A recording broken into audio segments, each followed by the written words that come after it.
नमस्कार, सत श्रीकाल, आदाब। मैं डॉक्टर लोकेश शर्मा।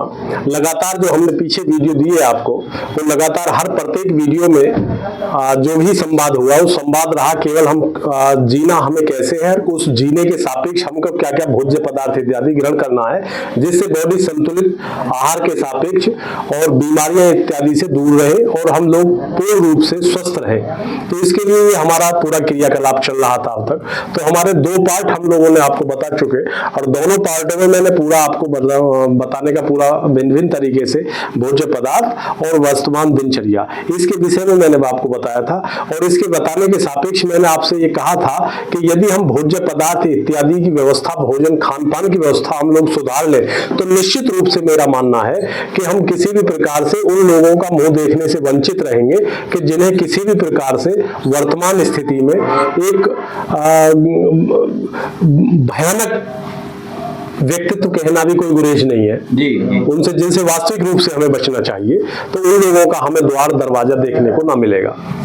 तो इसी क्रम को आज फिर हम आगे बढ़ाते हुए, तो गुरुजी बातचीत चल रही थी कि हम लोग जो दिनचर्या में है भोजन प्रसादी हमने उस दिन आपको बताया था कि हमें जलपान के रूप में कैसे ग्रहण करना है, सुबह को किस समय से उठना है, क्या करना है, कैसे खाना है, कैसे पीना है। उसके बाद में फिर हमने सेकंड स्टेप लिया था कि हम लोगों जो कच्चे मसाले हैं, वास्तविक जो है शुद्ध मसालों का अगर जो हम लोग प्रयोग करें और वहां जाकर के अपना जैसे पुरानी हमारी माताएं, दादी इत्यादि, नानी जो भी थी जो कूट करके नमक कूटती थी और हल्दी इत्यादि है, धनिया है, साबुत मसालों को मतलब अपने आप स्वयं ही कूट पीस करके उसे प्रयोग में लेते थे। तो निश्चित रूप से हम बहुत सारे ऐसे हानिकारक तत्व थे तो उनसे बच जाते थे, तो बॉडी हमारी बीमार नहीं होती थी। इसी क्रम में जो मैंने अगला फिर दूसरे स्टेप में ये बताया कि जो नाड़िकाएं हैं, हमारी जो नसें हैं, वो 1,00,000 किलोमीटर का वह रूप है हमारे अंदर बॉडी में, प्रत्येक व्यक्ति की बॉडी में। और जो 5 लीटर हमारी बॉडी में ब्लड होता है और उस 5 लीटर ब्लड का जो प्यूरिफिकेशन जो होता है, प्यूरिफाई करता है, मतलब जो शुद्ध करता है, वो हमारा लीवर उस कंडीशन में करता है 1 बजे से 3 बजे तक की अवस्था, जो बिल्कुल अचेतावस्था होती है निद्रा की। उस निद्रा की अवस्था में जब व्यक्ति पड़ा हुआ होता है चारपाई पे, तो उस समय पूरा ब्लड मस्तिष्क का भी और पूरा हमारे पैरों तक का भी वो सब हमारे पेट के इर्द गिर्द आ जाता है। तो लीवर के माध्यम से प्रोसेस होता है उसका, तो लीवर के माध्यम से गुजरता है। तो लीवर उस सारे टॉक्सिन्स को जो बॉडी ने बाहर से ग्रहण किए हैं, उनको जो ब्लड में समाहित हो गए हैं, कोलेस्ट्रॉल इत्यादि जैसी भी जो प्रक्रिया जो भी अंदर है, उसको सबको प्यूरिफाई कर देता है और प्यूरिफाई करके इकट्ठा ही रखता है। तो इसलिए मेरा जहां तक मानना है और बड़े मनीषियों द्वारा जो साभार ग्रहण किया गया है, उसमें यही बताया गया है कि उस समय की जो स्थिति है, तो अधिकांशतः लोग जैसे टॉयलेट इत्यादि के लिए उठते हैं या पानी पीने के लिए उठेंगे, तो उस कंडीशन में बॉडी को पहले इधर से उधर कर ले। दाएं अगर जो लेटे हुए हैं, तो मैक्सिमम कंडीशन में लोगों पे सोना भी कुछ लोगों पे कभी कभी कम आता है, तो उससे भी प्रॉब्लम क्रिएट हो जाती है। सोना कैसे कम आता है, कुछ लोग ये अचरज महसूस करेंगे कि जो ये अजीब सी बात कह दी। विषय ये है कि अगर जो हम लोग लेफ्ट हैंड की साइड को, लेफ्ट हैंड की करवट से यदि हम सो रहे हैं, तो निश्चित रूप से हम लोग स्वस्थ रहेंगे, अच्छे रहेंगे, श्वसन क्रिया ठीक आएगी, कोई प्रॉब्लम क्रिएट रात्रि सोते समय नहीं हो पाएगी। और यदि हम जो है दाहिनी करवट को सो रहे हैं, तो दाहिनी करवट को सोने का मतलब गुरुदेव ये स्थिति ये पैदा होगी कि जो भी हमारे ऑर्गन्स हैं वो सब लोड लेंगे, दबाव बनेगा उन पे। तो दबाव बनेगा तो निश्चित रूप से जो भोजन की पाचन क्रिया की, पचाने की जो भी प्रक्रियाएं चल रही है अंदर, वो सब जो है डगमगा जाएंगे, असंतुलित हो जाएंगे। तो निश्चित रूप से वहां भी वर्डन पड़ेगा उन पार्ट्स पे, उन लंग्स पे, तो वो वीक होंगे, कमजोर होंगे और उन्हें प्रॉब्लम क्रिएट होगी। तो इसलिए जो सोना है, तो सोना भी अपन को मैक्सिमम स्थिति स्वयं ही और अपने बच्चों को भी और जो भी मिलने वाले उनको भी बताएं कि वो लेफ्ट साइड की करवट से ही सोए। और जो सुबह को जब लास्ट मोमेंट पे उसका जो है नींद खुले, तो उस समय 1 से 1.5 घंटे बीच में हम लोगों को फिर दाहिनी करवट सो जाना चाहिए, क्योंकि उस समय सारी प्रोसेस, सारी प्रक्रियाएं ब्लड प्यूरिफिकेशन की भी और हमारे जो स्टोमच है, पेट है, उसमें जो पाचन क्रिया है, आंतें इत्यादि अंतड़ियों की, वो सब प्रक्रिया पूर्ण हो जाती है। तो उसके बाद में हमको फिर दाहिने करवट सो जाना चाहिए, जिससे गर्दन इत्यादि की जो नसें हैं वो सब स्थिर बनी रहे। तो ये प्रक्रिया के बाद में इसमें जो इसको फिर संतुलित करने की बात आई थी, तो संतुलन का विषय ये था कि उसमें अगर जो हम सुबह ही सुबह उठ करके जो उकड़ू बैठ करके हम प्रयोग करें, हम एक्चुअली में अब वेस्टर्न कल्चर की तरफ जब ज्यादा अग्रसित हो गए तो हमें सबसे पहले तो फास्ट फूड में बहुत नियंत्रण रखना पड़ेगा।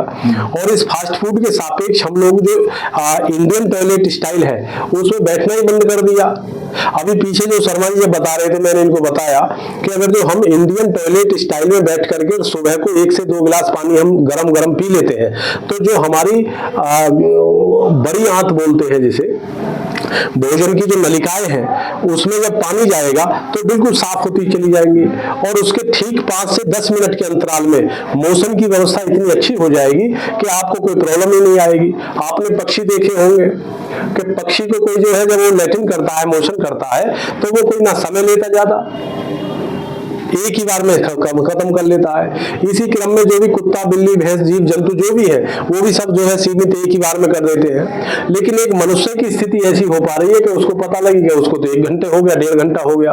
कुछ लोगों को बीमारी की स्थिति में ऐसा हो गया 2-2, 3-3 दिन हो गए, लेटिन नहीं आ पा रही है, उसकी दवाइयां खा रहे हैं, बवाल कर रहे हैं, ये कर रहे हैं। तो ये भी सब जो है, ये जब हमारा पेट ही ठीक नहीं है तो मेरे विचार से जहां तक है गुरु जी, कम से भी कम कुछ भी नहीं है तो 100 से 125 बीमारियां ऐसी हैं जो हमें दिखाई नहीं दे रही है, लेकिन साइलेंट किलर के रूप में हमारी बॉडी में अंदर समाहित होती है और पैदा हो जाती है पेट की खराबी की वजह से।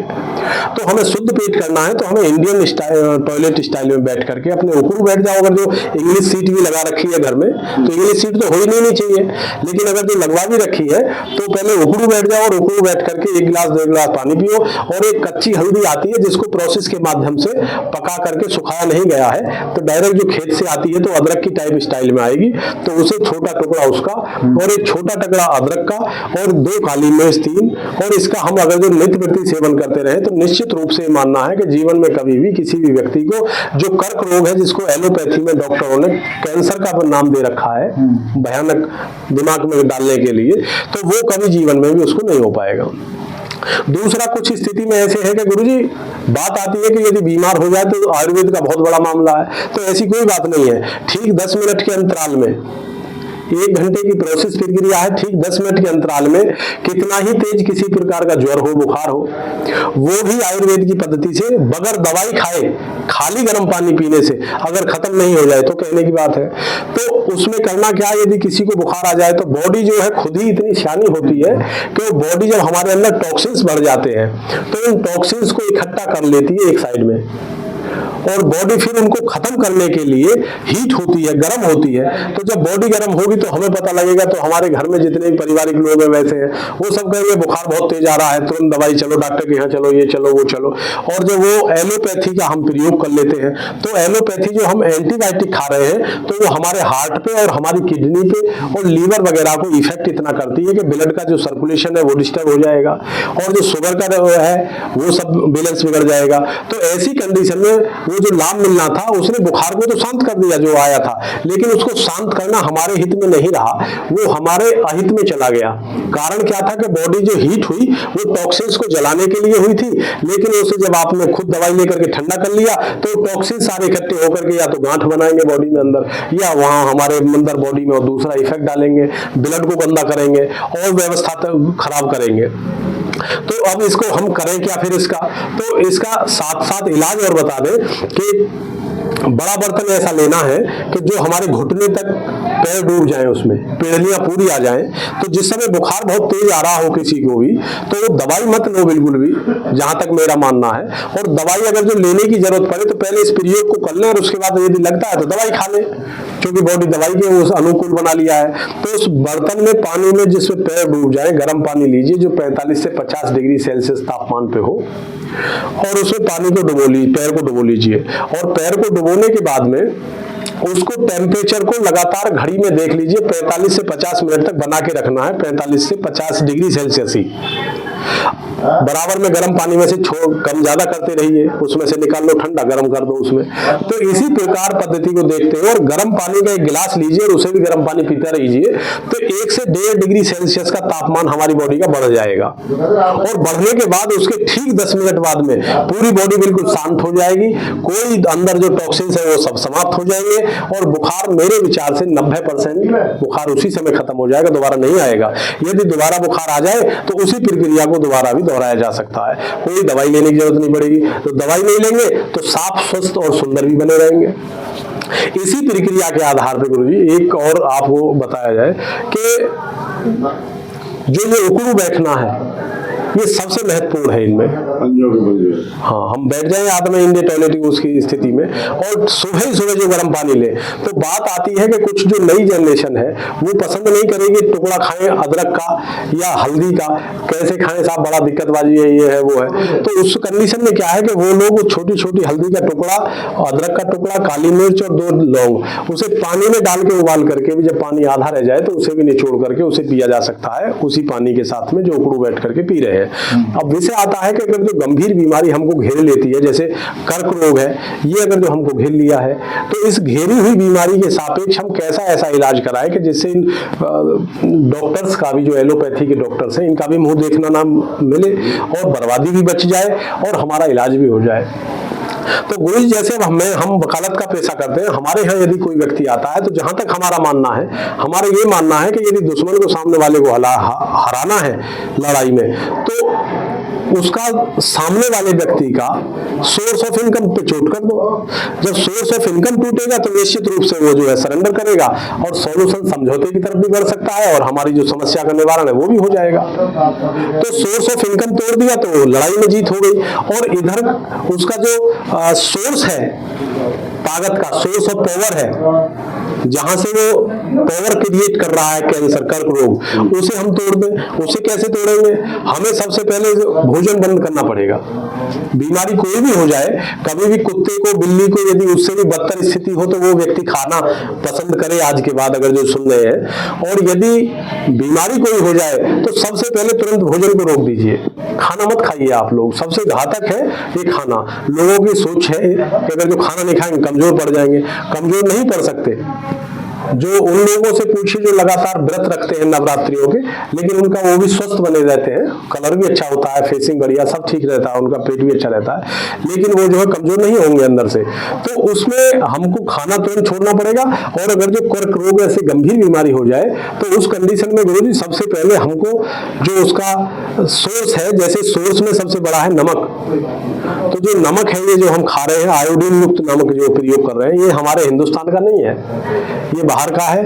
हम लोग तो सामर खाने वाले थे, या हम लोग जो खाने वाले थे लाहौरी नमक खाते थे, काला नमक खाते थे, अब हमने एक नमक बंद कर दिया। दूसरा है रिफाइंड हम प्रयोग कर रहे हैं, सबसे भारी है। रिफाइंड का मतलब है रिफाइंड, पुनः शोधित किया हुआ, तो नेचुरलिटी तो है नहीं। अगला इसी क्रम में सबसे ज्यादा खतरनाक है गुरुजी बॉडी के लिए चीनी, क्योंकि चीनी में इतने सारे केमिकल पड़ते हैं प्रोसेस प्रक्रिया के लिए, दाना बनाने के लिए, सफेदी के लिए, कि ये जो है हमारी बॉडी के लिए बहुत अधिक घातक है। जो टॉक्सिन्स वो है जो हमारे बॉडी हीट होकर के भी खत्म नहीं कर पाती है इन्हें। तो हमें चीनी बंद करना पड़ेगा, हमें मैदा बंद करना पड़ेगा, तला भुना बंद करना पड़ेगा, भोजन तो तुमने बंद कर ही दिया। तो हमारा जो है ये सोर्स टूट गया उसका। अब वो सोर्स तोड़ने के बाद में फिर हम इसको प्रोटेक्शन के लिए लगाएंगे। तो प्रोटेक्शन में गुरुजी जो भी पत्तियां हैं, पीपल की पत्ती सबसे मस्त होती है, पीपल की पत्ती है, नीम की पत्ती है, शीशम की पत्तियां हैं, इन पत्तियों को हम ला करके और बढ़िया से साग की तरह से काट करके और बढ़िया उबाल करके उसे जब चौथाई पानी रह जाए तो उसे रेगुलर मोड में सुबह दोपहर शाम यदि उस पेशेंट को दिया जाए, जैसे कर्क रोग या जो भी गंभीर बीमारी है उसे, तो निश्चित रूप से सोर्स तुम्हारा टूट गया है। ये पुष्टिवर्धक बॉडी को स्थिर बनाए रखने के लिए ये है, तो निश्चित रूप से सारी बीमारियों को हम हरा सकते हैं। ऐसे माध्यमों को अपना करके। तो निश्चित रूप से मेरा मानना है आप सब लोगों को अच्छा लगा होगा, समझ में आया होगा। सीधी सरल और सुबोध भाषा में मैंने बताने का प्रयास किया हुआ है। ये हमारे मध्य में आज बैठी हुई है रश्मि राघव है, ये होम्योपैथी से फार्मासिस्ट है। और हमारी जो है काजल ठाकुर है, गुरुजी हैं, परम पूज्य गुरुजी हैं। ठाकुर दिनेश सिंह जी हैं, ये भी यहाँ चीफ जुडिशियल मजिस्ट्रेट कार्यालय में है। हमारे जो है शर्मा जी हैं यहाँ पे, संजीव शर्मा जी, प्रभात जी हैं, प्रभात जी उधर देखो सामने, ये जो है हमारे शर्मा जी हैं। इसी प्रकार मैंने सब लोगों को जो बताने का प्रयास किया है, तो निश्चित रूप से सभी लोग अमल में इसको लाएं और इस पद्धति को अपने घर में दोहराएं। तो यदि हम लोग सुधरेंगे तो आने वाला जो समाज होगा ये भी सुधरेगा, ये भी बदलाव लाएगा। और हमें ऐसी ऐसी भ्रष्ट आत्माओं के दर्शन होने से हम बच जाएंगे कि जिन लोगों को साधारण समाज में जो गरीब तबका है वो लुटने से, पिटने से और उन अंतरात्मा की आवाज जो वास्तविक रूप है, जो आत्मीयता के साथ में जो पेशा करना चाहिए, अपनाना चाहिए, चाहे वकालत का हमारा है, चाहे अन्य दूसरे एलोपैथी वालों का है, वो जो आत्माएं मर चुकी हैं उन लोगों के दर्शन हमें करने बंद हो जाए। तो ऐसी कामनाओं के साथ कल पुनः फिर होगी मुलाकात, एक नवीन विधिक बिंदु पर करेंगे वार्तालाप। तब तक लेते हैं विदाई, नमस्कार।